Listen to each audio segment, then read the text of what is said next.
लोग मोक्षदा एकादशी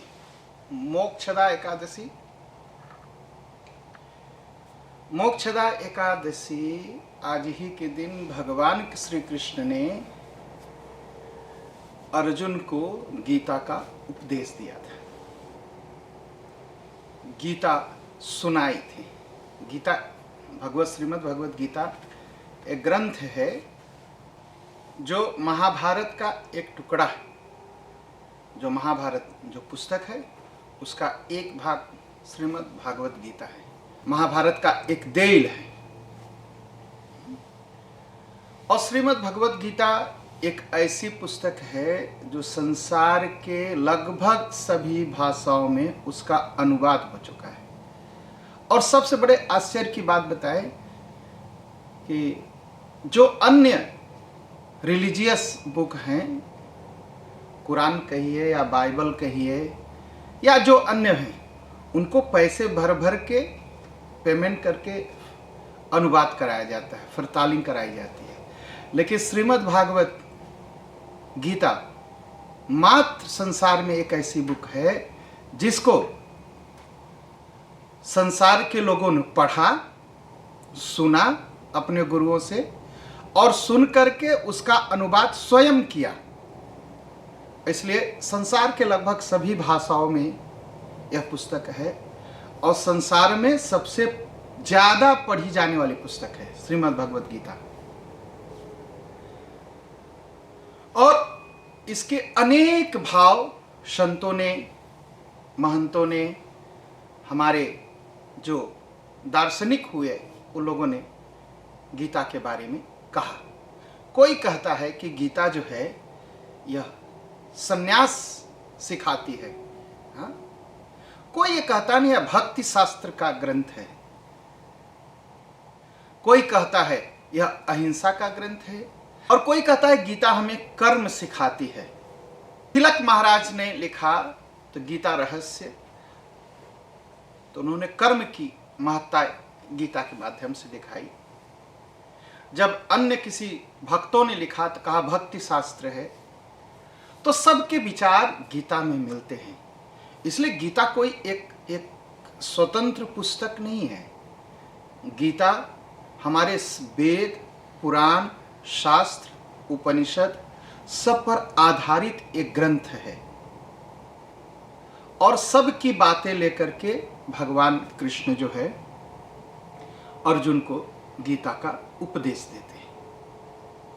ठीक है, लेकिन हमारे मन में एक सवाल बार बार उठता है, अगर यह भक्ति शास्त्र है तो क्या गीता सुनने के बाद अर्जुन ने भक्ति किया? नहीं। देखने में क्या आता है कि अर्जुन शस्त्र उठाता है और कौरवों की सेना का संहार करता है, दुष्टों का, और धर्म की स्थापना होती है। हाँ? जब कहते हैं संन्यास का ग्रंथ है तो क्या अर्जुन इस गीता को सुनने के बाद संन्यास लिया? नहीं। उसने शस्त्र उठाया और तमाम अत्याचारियों को मृत्यु दंड दिया और धर्म की स्थापना की। तीसरी बात कर्म है। कुछ लोग कहते हैं कर्म योग है।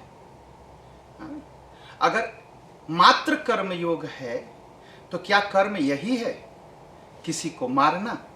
जो हमारे विचारों का नहीं है उसको मारना, क्या यही उचित कर्म है? सब ने अपने अपने विचार से कुछ लिखा। जहां तक मेरा विचार है, गीता क्या कहती है, हम सबको किस बात की गीता के माध्यम से भगवान कृष्ण हमें शिक्षा देते हैं। अर्जुन जो शुरू में प्रश्न करता है, ये हमारे आपके भी प्रश्न हैं। अर्जुन मात्र कहता है कि भगवान हमारे इस रथ को सेना के मध्य में लेके चलिए, मैं तो देखूं कौन लोग मुझे मारने के लिए तैयार हैं और किन लोगों को मुझे मारना है। भगवान ले जाते हैं मध्य में रथ खड़ा कर देते हैं तो अर्जुन देखता है कि उसी के मामा, उसी के ससुर, उसी के काका एक दूसरे को मारने के लिए खड़े हैं और उसमें अर्जुन भी खड़ा है। तो उसके हाथ कांपते हैं। कहता अपनों को मार करके अपनों के खून से सना हुआ राज्य मुझे स्वीकार नहीं है। आप जरा सा सोचिए, अर्जुन क्या कहता है? अपनों को मार करके। अगर दूसरे होते तो अर्जुन मार सकता था, कोई चिंता नहीं थी, लेकिन जब अपने को मारना पड़ा तो अर्जुन के हाथ कांप गए। दूसरे से लड़ना आसान है, दूसरे का वध कर देना आसान है। जब अपनों का करना पड़ता है तब हमारे हाथ कांपते हैं। और तमाम कहता है कि अगर मैं इनको मार दूंगा तो औरतें विधवा हो जाएंगी, औरतें विधवा हो जाएंगी और फिर नौजवान नहीं रहेंगे। उन औरतों का, उन लड़कियों का विवाह किससे होगा? ये पतन के मार्ग पर जाएंगी। इनसे वर्ण संकर पैदा होंगे और जब वर्ण संकर पैदा होंगे तो पिंडदान नहीं करेंगे। आज की भी यही हालत है। बहुत से लोग हैं पिंडदान नहीं करना चाहते। अर्जुन स्वयं कहता है कि जब पिंडदान नहीं करेंगे तो हमारे पितृ को दुख होगा, नीचे गिर जाएंगे, पाप होगा संसार में फिर। तो इसलिए हे भगवान, यह जो तीर और धनुष है मैं बगल में रखता हूं, मैं युद्ध नहीं करूंगा। तो तीर धनुष बगल में रख देता है, वो कांपने लगता है। भगवान कृष्ण उसे देखते हैं और समझाते हैं। क्या समझाते हैं? कहते तुम कायर हो, नपुंसक हो। यह कायरता, यह नपुंसकता तुम्हारे अंदर आई कैसे? इससे धर्म की रक्षा नहीं है। तुम सोचते हो कि इससे धर्म की रक्षा होगी। कायरता और नपुंसकता से किसी धर्म की रक्षा नहीं होती। न हम पुत्र धर्म का पालन कर सकते हैं, न पिता धर्म का पालन कर सकते हैं। संसार के किसी भी जो धर्म है उसका पालन हम नहीं। मैं रिलीजन की बात नहीं करता। रिलीजन तो महापाप है। रिलीजन और मजहब ने जितना अत्याचार संसार में किया, और सबसे कहूं एकेश्वरवाद, जिन्होंने ईश्वर को एक माना, एक ही है, दूसरा रूप धारण नहीं कर सकता, निर्गुण है, निराकार है। जितना अत्याचार ऐसे लोगों ने संसार पर, मानवता पर की, उतना अत्याचार न तो हिटलर किया, न स्टालिन किया, न लेनिन किया। इन लोगों ने बहुत अत्याचार किया। तो हम सौभाग्यशाली हैं कि भगवान को एक मानते हुए उसके अनेक रूपों को स्वीकार करते हैं। हम लोगों ने कभी अत्याचार संसार पर नहीं किया, क्योंकि हम सनातनी हैं। भगवान समझाते कि तुम भेदभाव कर रहे हो। अपने हैं तो तुम मारने के लिए नहीं तैयार हो, लेकिन दूसरे होते तो तुम मारने के लिए तैयार थे। इसके पहले क्या अर्जुन ने युद्ध नहीं किया था? क्या अर्जुन ने किसी का वध नहीं किया था? किया था, क्योंकि वो अपने नहीं थे तो मारना आसान था। तो अर्जुन जब अपनों को देखा तो घबराया और सारे तर्क भगवान के सामने देता है। इससे अच्छा है कि मैं भीख मांग करके खाऊं, लेकिन मैं युद्ध नहीं करूंगा। यह बातें एकदम भगोड़े की तरह, लेकिन भगवान तमाम बातें कहते हैं उससे। कहते देखो क्या करना है संसार में, क्या करना चाहिए। तो भगवान कहते देखो मुझे, देखो मेरा अवतार हुआ, मैंने अवतार लिया है, मैं इस धरती पर आया हूं तो मेरा एक उद्देश्य है। क्या उद्देश्य है? परित्राणाय साधुनाम। पहली बात, समाज में जो संत हैं, साधु हैं, जो वेद शास्त्र के मार्ग पर चलते हैं, जो समाज की भलाई के लिए कार्य करते हैं, परित्राणाय साधुनाम, उनकी रक्षा करना यह धर्म है। दूसरी बात कहते हैं विनाशाय च दुष्कृताम। दुष्कृताम, पाप के रास्ते चलते हैं जो पापी हैं। पापी कौन है? जो सनातन परंपरा को नहीं मानता, जो सनातन धर्म की निंदा करता है, जो सनातन में विश्वास नहीं करता, ऐसे सभी लोग पापी हैं। अब कहेंगे तो बहुत बड़ी बात है, क्या दूसरे लोग ऐसे नहीं? मैं दूसरे की बात नहीं करता। मैं इसीलिए मैं कहता सनातन धर्म है, दूसरे रिलीजियस हैं, मजहबी हैं, उनसे संसार का भला नहीं हो सकता। संसार का भला होने का मात्र एक रास्ता है, सनातन। तो भगवान कहते हैं, साक्षात यही सीधे कहते हैं, परित्राणाय साधूनाम विनाशाय च दुष्कृताम। जो संसार के विरोध में काम करे, इंसानियत को समाप्त करने के लिए काम करे, वही दुष्कृत्य है, वही दुष्कर्मी है। और ऐसे दुष्कर्मी को हम समझा पाएंगे? तो क्या करना है? इनका विनाश करना है। अच्छा, जब गांधी ने भगवत गीता पढ़ी तो गांधी जी घबरा गए कि कृष्ण को हम भगवान मानते हैं और कृष्ण जो है मारने का आदेश देते, विनाशाय च दुष्कृताम। उन्होंने गीता रख दी, गीता पढ़ने की हिम्मत नहीं पड़ी उनकी। और गांधी जी कोई गीता के विद्वान नहीं थे। गीता तो मैं समझता हूं उन्होंने पूरी तरह कभी पढ़ा भी नहीं था। दो अंग्रेज भाई थे इंग्लैंड में, उन्हीं से वो गीता पढ़ते थे। और वो क्या गीता पढ़ाए होंगे, वो तो गांधी जी के ज्ञान से पता चला। गांधी जी घबरा गए, घबरा करके कहा राम और कृष्ण कोई ऐतिहासिक नहीं है, मतलब रामकृष्ण कभी पैदा ही नहीं हुए। ये गीता माता में वो लिखते हैं।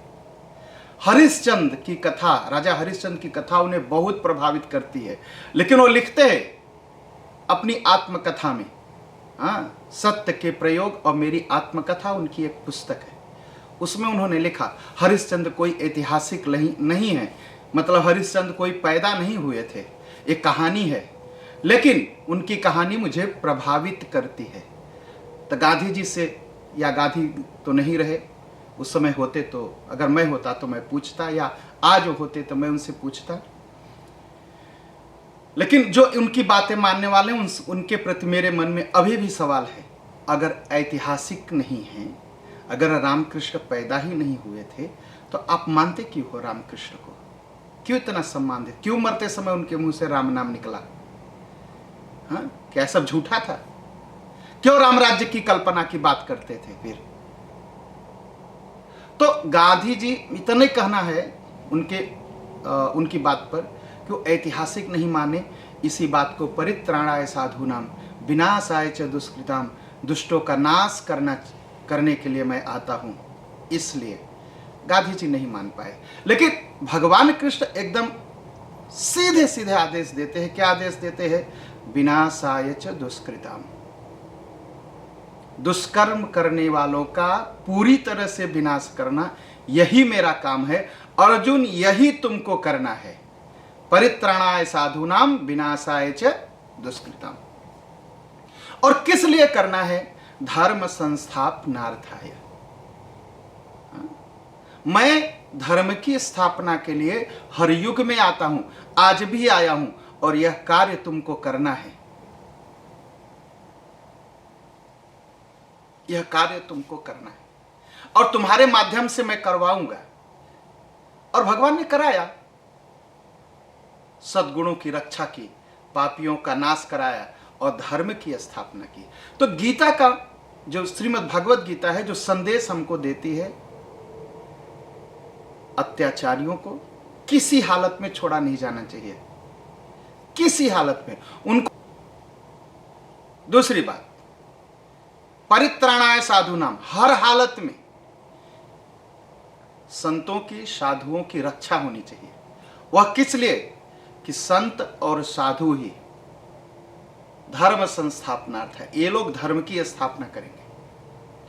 तो गीता का जो संदेश है, इस पर हम पालन करें कि हमारे समाज में, हमारे राष्ट्र में, हमारे देश में, हमारी दुनिया में कोई भी व्यक्ति अत्याचारी न हो। अगर अत्याचारी हो तो उसे समझाया जाए, नहीं समझने से मानता उसे दंडित किया जाए, तब साधुओं की रक्षा की जाए और सनातन धर्म की स्थापना की जाए। सनातन धर्म की स्थापना से ही संसार में सुख पैदा होगा, प्रेम पैदा होगा और शांति पैदा होगी। और शांति और प्रेम को जो बढ़ाने वाले हैं, ऐसे संतों की रक्षा करना, ये हमारा धर्म है।